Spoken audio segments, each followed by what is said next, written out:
All right, y'all. Thanks for joining us for our Beef Brunch news update for March 21st. I've got my video on for just a second, but I was telling the guys a while ago, for those of you who can see, I'm in a vehicle. I'm at the pediatrician's office. So I'm going to turn my mic or my camera off, but I'll still have my mic on as we get started. Vince, I'm going to go ahead and turn it over to you so you can talk about the rain and everything you were just telling us about for Central and South Louisiana. Yeah, well, thank y'all for having us, man. God, I was talking to somebody with the Hereford Association in Kansas City this morning, and I told her we were in the upper 20s this morning, 60 miles from the Gulf Coast, and she says, "Oh gosh, that's colder than we were in Kansas City this morning." So, it, it it couldn't have come at a worse time. That we started to see some green up in pastures. We had a lot of hay fields, getting some herbicide put out, some fertilizer going out, and we had a god awful burning frost this morning. So, insult to injury of what we're dealing with as far as no hay.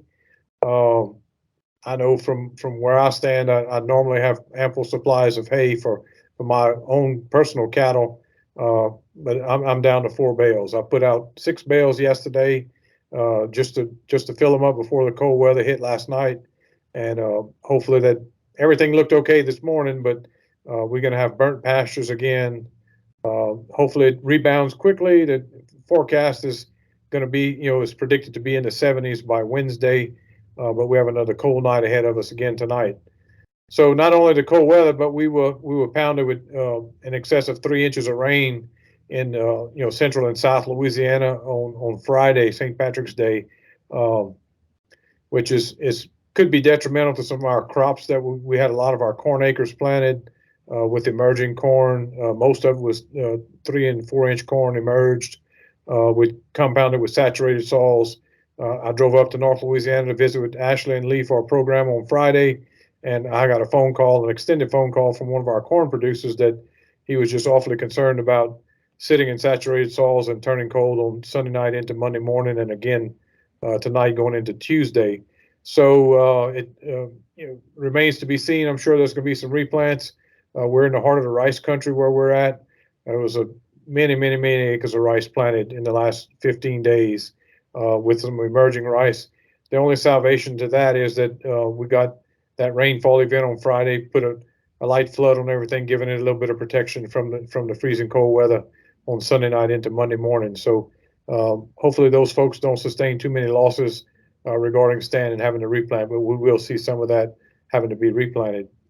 Um, Getting back to pastures, it's a double-edged sword. It's a double whammy.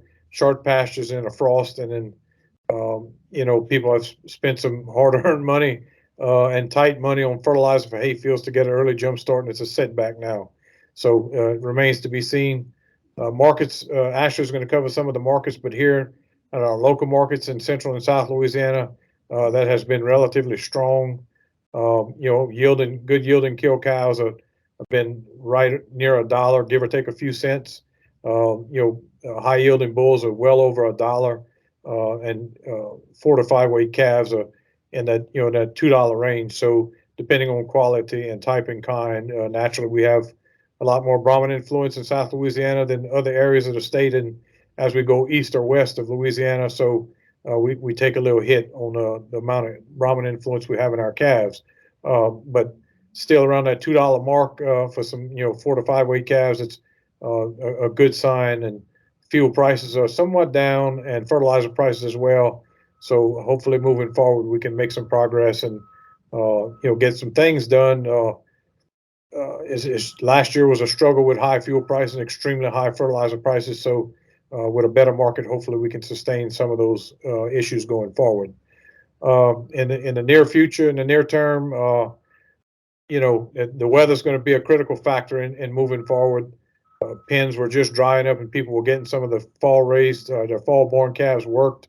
We're towards the tail end of spring calving season in South Louisiana, mid central and South Louisiana. So hopefully that goes off without too many issues. But so far, in visiting one of the local veterinarians, they hadn't had too many calving issues. But it was greatly wet going into that dry spell we had for about 3 weeks, so that gave a good area and timing for calving to occur. So With that being said, that's about where we stand. The local topic is the frost of this morning or of yesterday morning. We're recording a day before, so and possible frost again tonight, but hopefully it's short lived and we get past all that and get back into the 70s and 80s and get some of that Bermuda and Bahia grass and some of our natural summer pastures growing again. So that's about all I have at this point, Ashley. All right, thank you, sir. Lee, I'll turn it over to you for our Northwest region. Good day, everyone. I'm glad to be with you here today. Got audio, but don't have video. But in my case, not having video is not a bad thing. That might enhance your viewing pleasure if you don't see my face on this computer screen. I want to apologize, folks. I've got some allergy issues or something. The allergy season's really hit it hard up here, and I'm going to try to get through this, and maybe I can make sense of some stuff to tell you in the process. Cold up this way for sure. We've experienced 2 nights and 2 mornings of frost, heavy frost, and freezes, lows. Depending on where you're at in northern Louisiana, I think the lowest I've seen has been down to 27, 28, but I haven't looked real widely at a lot of the coverage map as far as nighttime lows. But cold enough to do damage, like Vince stated. Bermuda grass, it started peeking its head out, so would Bahia, but before this, and it's sure knocked it back. It's going to affect the winter forages a little bit. Hope that we can overcome and move on past this fairly rapidly. Just something you don't want to see. We're past our average last frost date for sure in this part of the country, and just kind of hate to see it, but we just have to take it as it comes and kind of move on and move up and forward. A lot of people have been getting some cattle worked, especially those fall born calves. Fall calving herds have been getting worked a lot.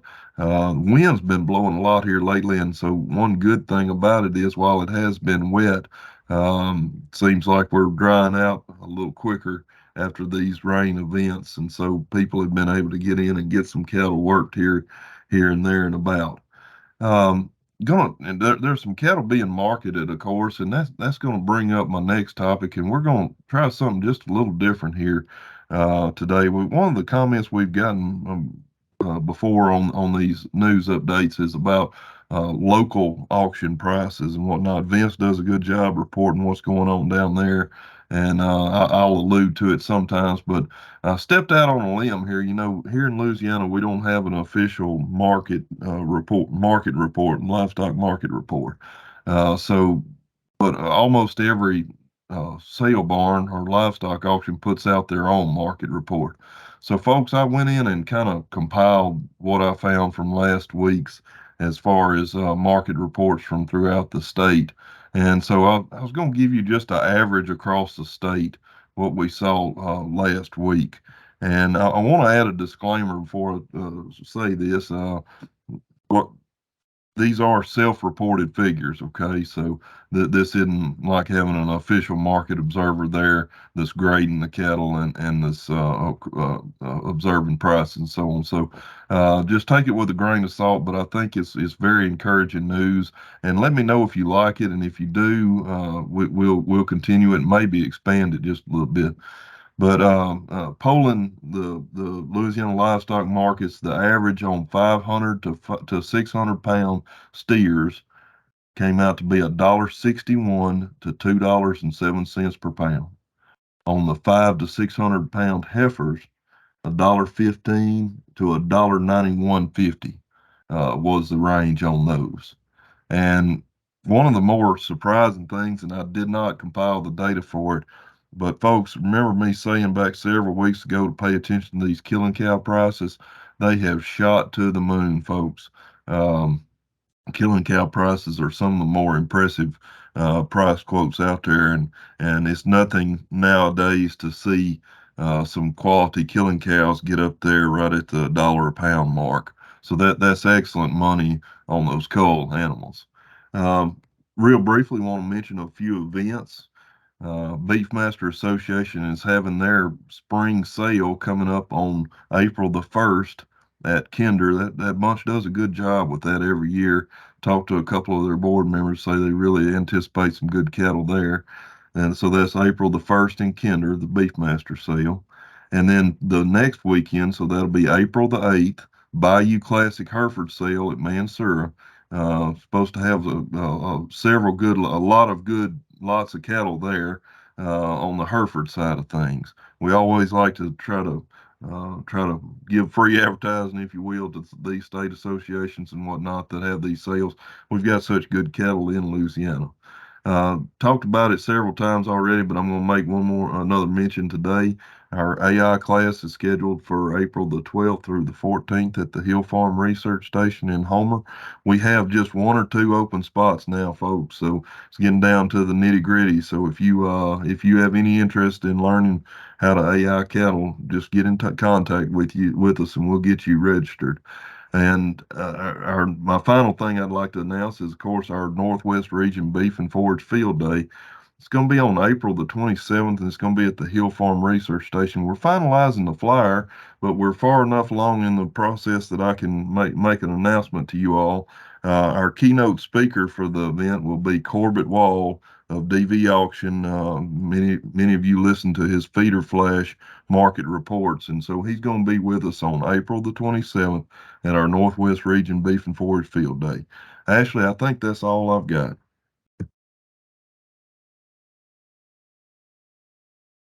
All right, thank you. So as far as field conditions go over in the Northeast region, I feel like we say this every time, but Vince and Lee both have covered that very well. Seen the same issues with the frost over the past week and a little bit of rain, just depending on exactly where you were scattered throughout the Northeast region. For the markets, thank you, Lee, for adding in our Louisiana markets. As he mentioned, several people have requested that lately, so we wanted to go ahead and include that. And then for the markets that Jason normally does, one day I'll get up to Jason's standard, y'all, I promise. I was able to get a good bit of the cattle markets done today. So where those come from, some of those, particularly the calf prices, those are averages from the Mississippi and the Oklahoma reports when we start talking about these cattle or these calf prices here in just a little bit. So for our markets for the week ending March 17th, weekly slaughter fell to 631,000. That was from 637,000 the previous week. Choice box beef closed the week at 284.47. That's steady with the previous week, with a choice select spread of $11.47, which is up just about 92 cents from the previous week, but it is $4.21 higher from the same week last year. The USDA cattle on feed report for March 17th indicated cattle and calves on feed for the slaughter market in the U.S. for feedlots with a capacity of 1,000 or more head, totaling 11.6 million on March 1st of 2023. That inventory was 4% below March 1st of 2022. The placements in feedlots in February total 1.73 million head, which is 7% below of 2022.